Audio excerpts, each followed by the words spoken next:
Hello, I am Surgeon General, and in this video, I will be sharing my League start plan for building towards my Eye of Winter Triggerbot Brander in Path of Exile Affliction League.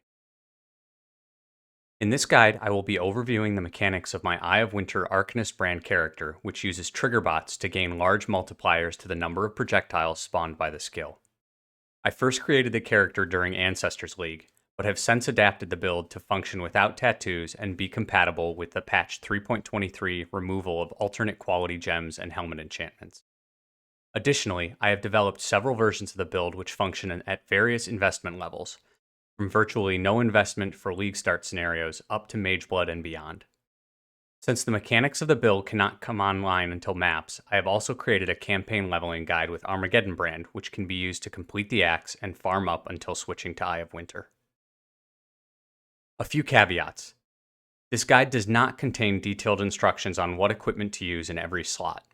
While I cover essential uniques and what stats are needed to make the mechanics of the build function, the rest of the gearing is very flexible and can be adapted to your personal tastes.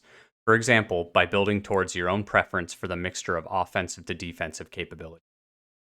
You should consider the passive trees and gear examples that I show as a skeleton of the build and make modifications as you see fit. Because the build's mechanics are relatively complicated, I would not suggest this build to new players. I also haven't included detailed crafting guides for equipment in this guide. I have several videos that show methods for crafting the gear that I use, but I won't repeat them in this guide. This build was adapted prior to the launch of Affliction League and had limited information about the new gem changes and any items and mechanics introduced in 3.23. As such, this build does not rely on those mechanics for it to work. Finally, this League starter is intended for players who are interested in the build archetype. I don't consider this to be the most efficient way to start the League, but if you wanted to try out Triggerbots with Eye of Winter brands, this is a good entry point. Feel free to use the chapter markers and outline on the right of the screen to navigate to relevant sections of the video. I have also included links to my previous version of this build in the video description. If you have questions that aren't answered by the guide or suggestions for changes, feel free to comment below or on the text guide on the official forums, which is also linked in the description. I suggest checking the forum guide for more thorough responses and an FAQ, but I am more likely to see comments on YouTube quickly. As an introduction to the build, I will start with a brief overview of the Eye of Winter with returning projectiles and chain triggering mechanics. For a more complete explanation, refer to my previous build guides. This build takes advantage of the interaction between Eye of Winter and Arcanist Brand with returning projectiles from Nimbus. The critical thing to understand is that when triggered by Arcanist Brand, the maximum range of the Eye of Winter projectile is limited, and therefore it is able to return to the character's position before dissipating. Because of this, we are able to use our own character's positioning to benefit from the end-of-flight mechanics built into the Eye of Winter gem and to target the large number of projectiles that we're generating. This comparison shows how the combination of Arcanist Brand and Nimbus is able to focus the projectiles generated by Eye of Winter. By standing on top of the enemy, we can force most of the shard projectiles to hit, whereas when using Eye of Winter alone, they fly off in all directions. To build upon this tech, we use a chain triggering mechanic. The build uses Triggerbots, which doubles the activation of any triggered skill. Since Arcanist Brand counts as triggering spells, all activations of Eye of Winter are doubled. Furthermore, we can place Brand Recall in a weapon with the mod Trigger a Socketed Spell on using a skill. The Skitterbots will double this instance of Brand Recall, which will activate all of our brands. This chain of trigger events contains several multipliers, which altogether results in us creating over 800 projectiles per second. This skill comparison shows how chain triggering with Triggerbots is used to multiply the number of Eyes of Winter that we generate. Our chain triggers create 28 Eyes of Winter each time Brand Recall comes off cooldown, about every 1.5 seconds. By creating so many projectiles, we've gained large multipliers to both our damage and our life and energy shield recovery. If you have questions about either the Arcanist Brand or chain triggering tech used in this build, please refer to my previous build guides or ask in the comments section. To enable these mechanics, we have 4 fundamental requirements that the build must satisfy. First, we need access to Triggerbots. In the early game, we will get this through the Saboteur Ascendancy, but later on we will be swapping to Assassin for more damage and enable Triggerbots by using Forbidden Flesh and Flame Jewels. We then need to enable returning projectiles. At the start of the league, we will use the returning projectile support gem, but later on we'll swap to the Nimbus unique ring to get rid of the less damage multiplier from the gem and make room for a damage support. The build will then need to stack sufficient projectile speed so that the Eye of Winter will return to our character's position before dissipating. Approximately 175% increased projectile speed is needed, and our character will achieve this through a mixture of cluster jewel notables, weapon suffixes, and amulet anointments.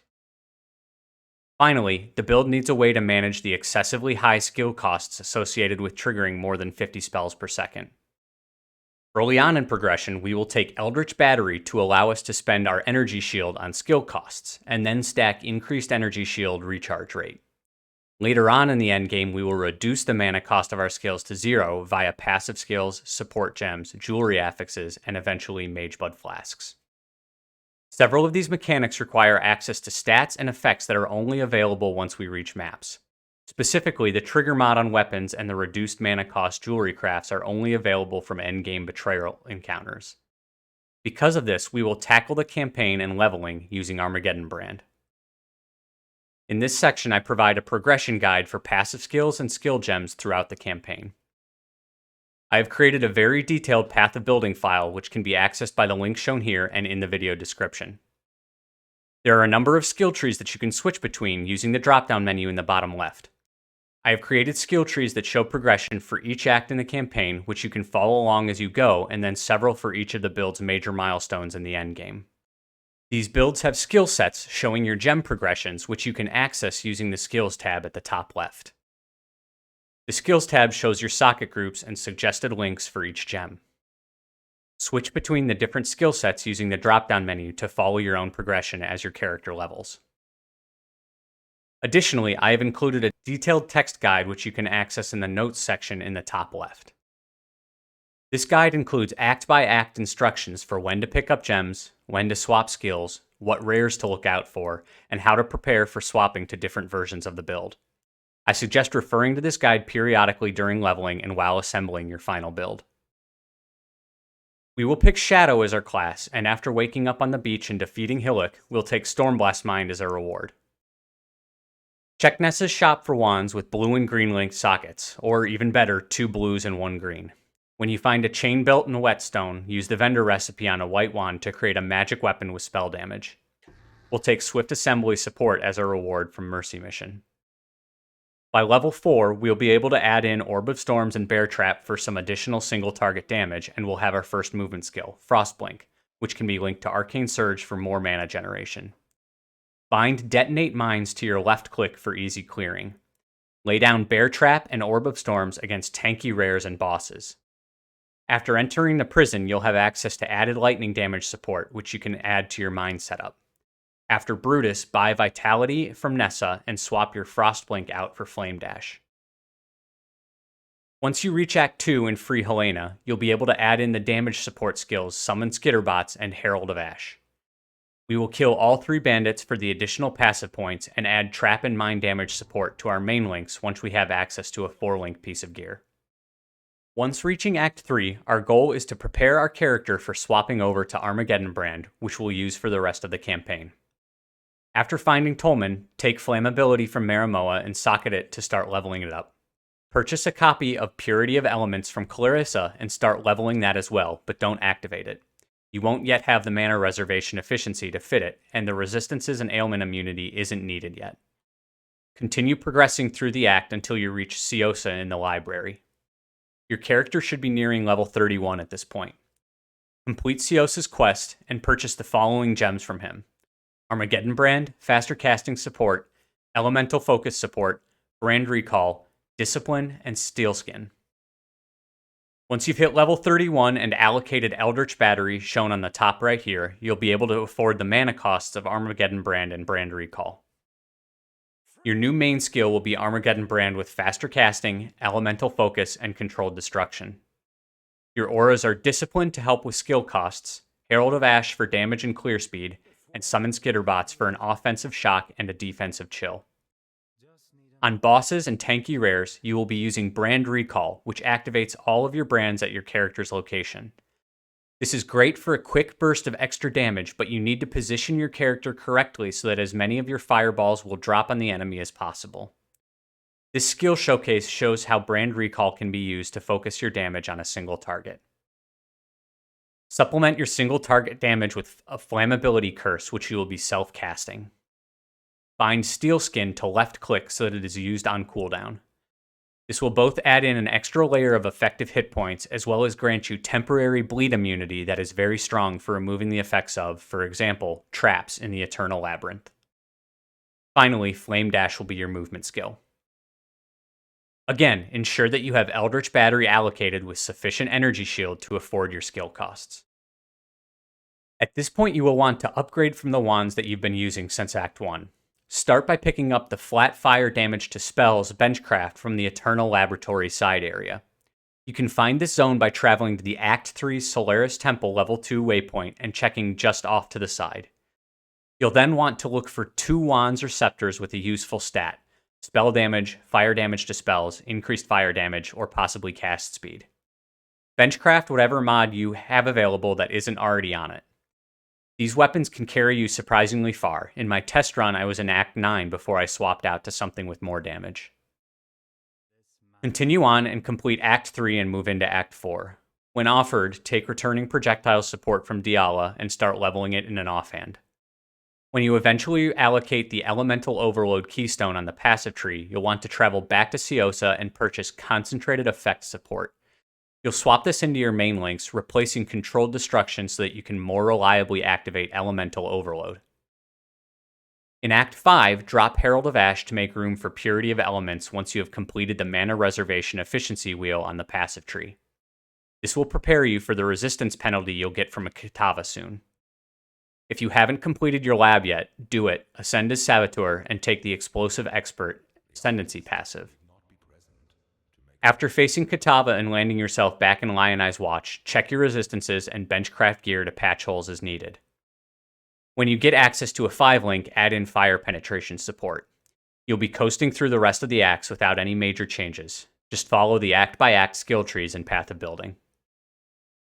Before facing Kitava for the second time, replace Discipline with Grace after taking Light Eater, Deep Thoughts, and the Mana Mastery on the skill tree. Continue to upgrade your gear with basic rares that you find on the ground. Once you hit maps, immediately focus on rolling useful flasks and enchant them whenever you have the opportunity. You can continue to upgrade your weapons to smooth out the progression through white and yellow maps, but you don't want to invest too much into them because they won't be useful once you transition over to Eye of Winter and Arcanist Brand. You'll likely want to focus on betrayal encounters early on. You'll need to fill out your benchcraft options. Specifically, we're looking for the reduced mana cost jewelry mods and any weapons with the trigger a socketed spell when you use a skill mod. Continue your Atlas progression at as low an investment as possible. Once you reach levels in the mid to upper 80s, you can start thinking about getting ready to swap over to Eye of Winter. In this section, I will cover the gearing requirements for your character before you will be able to swap to Eye of Winter. The first requirement of Eye of Winter with returning projectiles is having 175% increased projectile speed so that the eye projectile fully returns to your character prior to dissipating. In this build, we will reach this breakpoint by using projectile damage medium cluster jewels with the aerodynamics and streamline notables.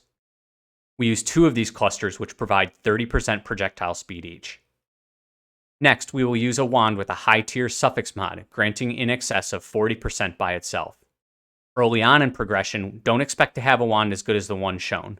Just look for one with the projectile speed mod and as much spell damage, flat cold damage to spells, and increased cold damage as possible.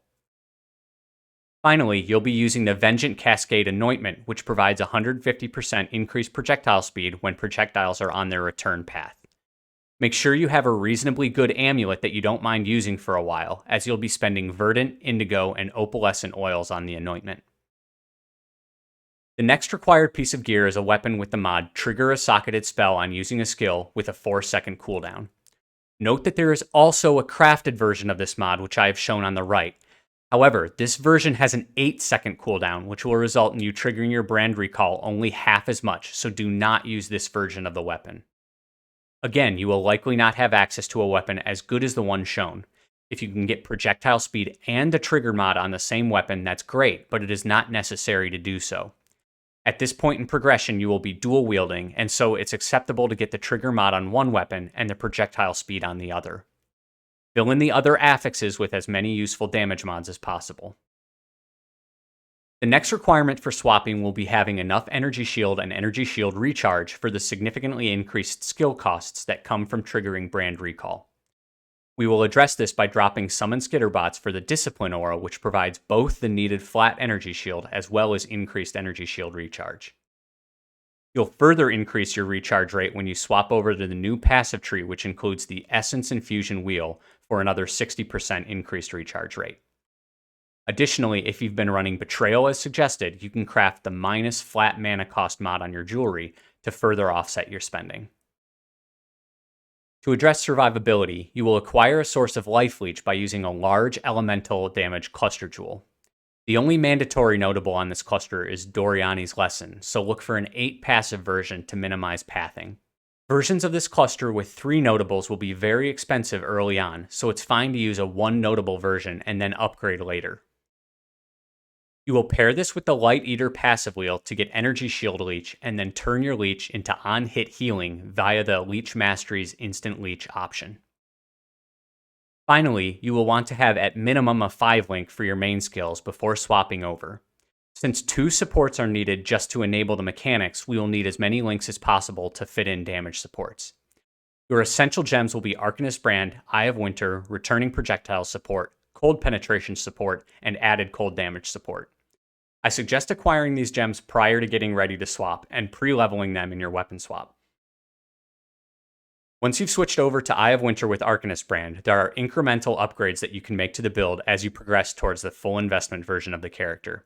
This section covers those upgrades. Your first order of business is transitioning the character off of Eldritch Battery. This allows you to use your energy shield as a defensive layer for noticeably higher survivability and gives you more consistent and reliable mana costs. We will accomplish this by reducing our mana costs for Arcanist Brand and Brand Recall to 0. To do so, you will eventually need 3 copies of Inspiration support. Divergent Inspiration was removed in patch 3.23, and a toned-down version of the Divergent gem quality is now on the regular gem. The gems will need to be level 20 with 20 quality, but they will then give 39% reduced mana cost of supported skills. You will then use a Militant Faith Timeless Jewel with the reduced mana cost of skills per devotion mod. You'll get another 10% reduced mana cost of skills by bench crafting the mod on 2 of your rare pieces of jewelry. You can then switch to the passive skill tree marked with no Eldritch Battery in the linked path of building. This tree contains pathing to the passives needed to reach 100% reduced mana cost of skills. Your next progression milestone is settling on what chest piece and amulet you will be using in your final build. I personally plan on using Eternal Damnation and Loreweave as a very strong defensive option, but you can opt to use rare equipment for a more offensive twist.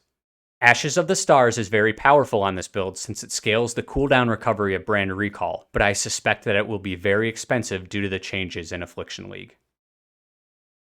Your next goal will be to get rid of Purity of Elements to instead make room for an offensive aura. You can relatively easily make up the resistances it provides, but elemental ailment avoidance will have to be addressed by using Storm Shroud. This jewel will apply your shock avoidance to all ailments. You will then have to essence craft a pair of boots with a combination of shock avoidance and all ailment avoidance from Eldritch Implicits.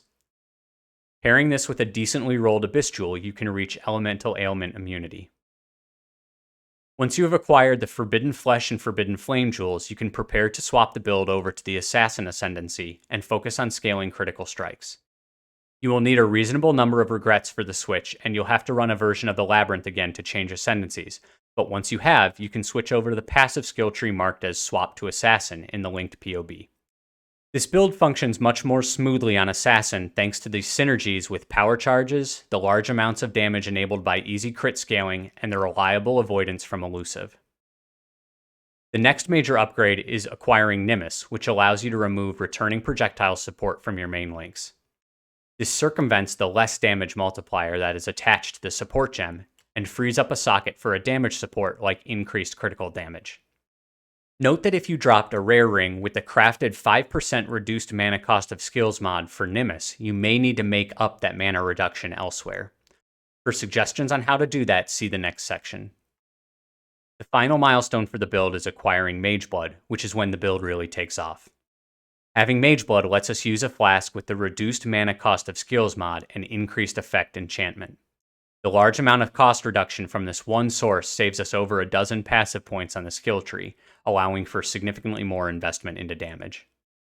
The passive tree for the post-Mageblood swap is in the final tree linked in the POB. If you make it this far in build progression, let me know how you like the build, and please share any clever tricks or tech you discovered along the way. In the next section, I will briefly discuss how the Affliction League mechanic might interact with the build. Note that as of the time of publishing, we had very limited information on the Wildwood ascendancies, so much of this section is just my speculation. If I find anything particularly useful after League launch, I will create an update video. I expect that the Wildwood Primalist ascendancy from Affliction League will be the best in slot option thanks to its charms and customizable ascendancy tree. If you haven't seen the teased information, charms act as socketable equipment which can be placed in the Wildwood Primalist ascendancy tree. The charms are always uncraftable 2-mod items, but they contain toned-down versions of Ascendancy notable skills from other Ascendancy classes. For example, I'm showing an example here that contains mods from the Occultist and Inquisitor. For this build, you will be looking for charms that grant access to skills from the Hierophant's Sanctuary of Thought notable. This notable grants less mana cost of skills, which will significantly help offset the reduced mana cost requirements we have elsewhere on the build. Note that the less multiplier from this skill interacts multiplicatively with the reduced mana cost stat that we're stacking, so it can't be treated as a 1-to-1 substitution. Additionally, other generically useful notables such as Quartz Infusion on the Raider would be helpful for helping to reach the suppression cap. If there are projectile speed charms due to the Deadeye Ascendancy, they can be used to replace the need for medium cluster jewels, saving several passive points. In closing, I hope you consider trying out my Eye of Winter Triggerbots brander in patch 3.23 Affliction League. If you do decide to give it a try, make sure to check out the other resources I have available for the build. They contain much more detailed information than I was able to fit into this guide near League launch. My full investment guide from last League contains the most rigorous explanation of the build's mechanics. My lower investment guide, also from Ancestor League, has gearing suggestions for pre-Mageblood characters which might be more relevant around the start of the new League. I have also done a deep dive on the 3 options available for trigger weapons that can be used on this type of build. There are pros and cons to each approach, and this video goes into detail about them. Additionally, I have a forum text guide that I check semi-frequently. The comments on that guide lend themselves better to full-on discussion, so I will post more detailed responses and an FAQ there. I suggest checking the forum guide for more rigorous discussion, but I am more likely to see YouTube comments on this video quickly. You can find links to all of these resources in the description box below. Finally, I personally plan on using this build for my own League start. My own circumstances allowing, I will provide video updates on build progression and any new tech that I come across on this channel. As always, it's my hope that this video has given you some ideas of tech that you can work into your own builds. If you have a clever idea for other interesting interactions, let me and others know in the comments. If you enjoyed the video or are interested in more content of this type or in-depth build guides with an emphasis on mechanics, please subscribe to the channel. Thank you for your support.